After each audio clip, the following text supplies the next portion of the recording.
Hello, friend. This is Ryan Hicks of TalkToProfit.com, and today we'll talk to you about manifestation and how it's not magic. Sometimes in discussing the law of attraction, you'll hear the term manifestation. I manifested this. This manifested my life. And it is often used as basically a substitution for magic because it's kind of a magical thinking. But I want to tell you the real definition of the word manifestation from the 1828 Webster's Dictionary. And it's this: the act of disclosing what is secret, unseen, or obscure, discovery to the eye or to the understanding, the exhibition of anything by clear evidence, display, as the manifestation of God's power in creation or of His benevolence in redemption. You see, manifestation is not magic. It is not bringing something that didn't exist, that was never anywhere, into being. Because that's the way it's often talked about, as if it's bringing this money magically appeared on my table or something. It manifested in my life. That's not what it is. It is a disclosing of something that was unseen or obscure. It could have even been secret. Because so often in life, when people are on the wrong track, in a low vibrational state, they completely miss all the good things and the good opportunities in their life.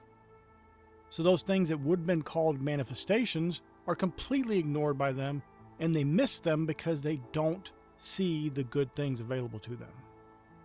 And it works the other way too, because when you are in a high vibrational state, those negative potentials, you skate right past them, and the manifestations, the things that are uncovered, the things that are revealed in your life, not magically, but because you're operating by faith and you're walking by faith, not by sight, and you're doing those things that you should be doing, you have great manifestations in your life.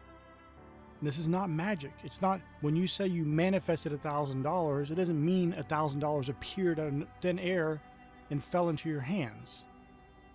And that's the way a lot of people talk about it. And also they talk about it as if they've done some big, great accomplishment, not recognizing the power of God in their lives, not recognizing the blessing of the Lord that has made them rich.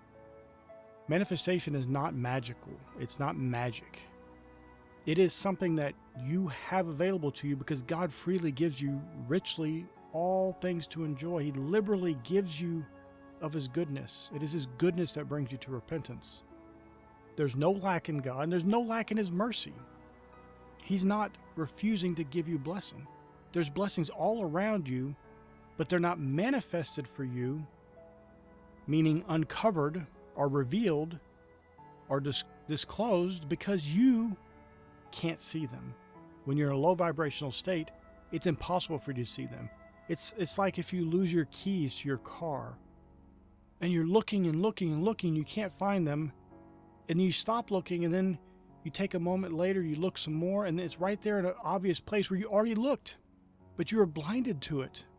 Part of that's your reticular activating system that filters out and is part of your brain to filter out all the information that's coming in, because you can't just take that all in and start processing it all at the exact same time. Your brain would just be complete confusion and a mess. So it only processes the things it needs to process, and gives you direct information for those things that you are focusing on right then and there. But see, when you're in a low vibrational state, you're not focused on the good. You're not focused on the blessings that could be. You're focused on what's not, what you don't want, what you don't have, what you wish you had, but you don't because poor you and this and that. And so you can't have manifestations, or the things you'll manifest will be things that are bad, things that you don't want, because your focus is on the things that you don't want. And that's what the law of attraction is about.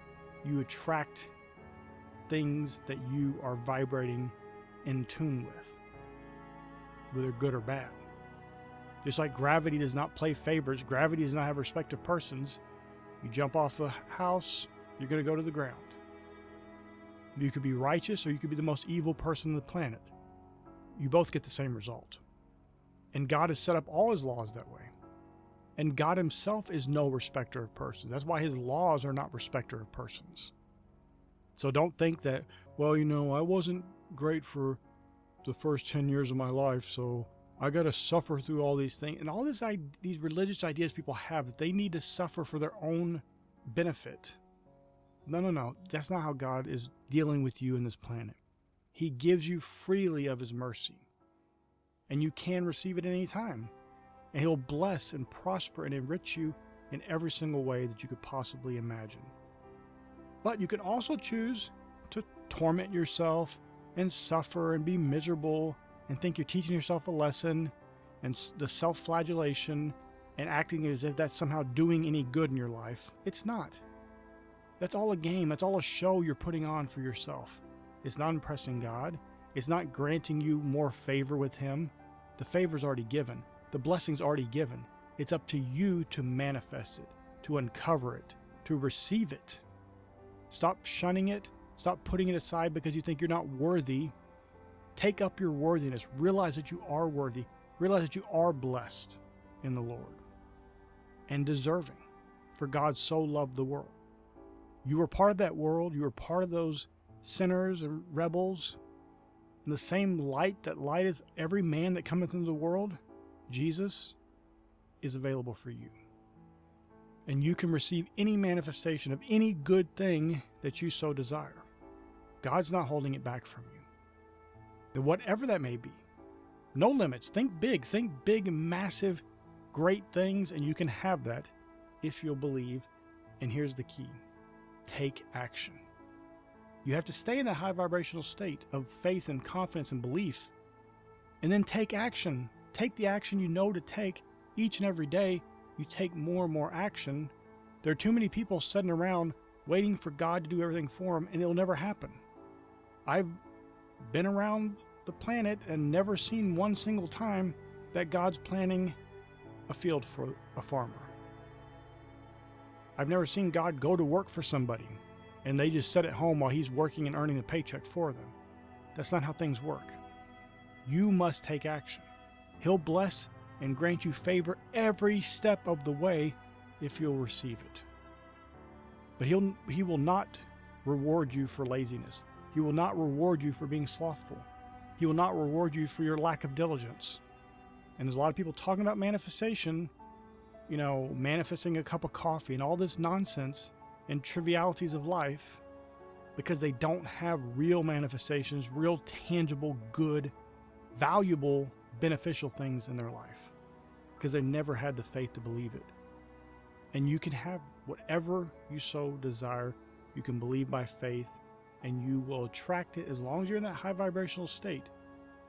You're thinking about only those things that are of good report, that are true, that are just, that are lovely, that are honest, that are virtuous, that are praiseworthy. You're only thinking about good, positive, uplifting things. You will receive and manifest in your life all the goodness that's available to you. My friend, I want to encourage you to get my book, God's Secret Law of Attraction, where I go into detail about the law of attraction, explain how it works, how to make it work for you, because it's working already, but for too many people, it's working against them. But I'll show you how to make it work for you, how to get tangible results and see your life be one of the great blessed lives that people will talk about. My friend, I pray this is a blessing for you. May God bless you richly.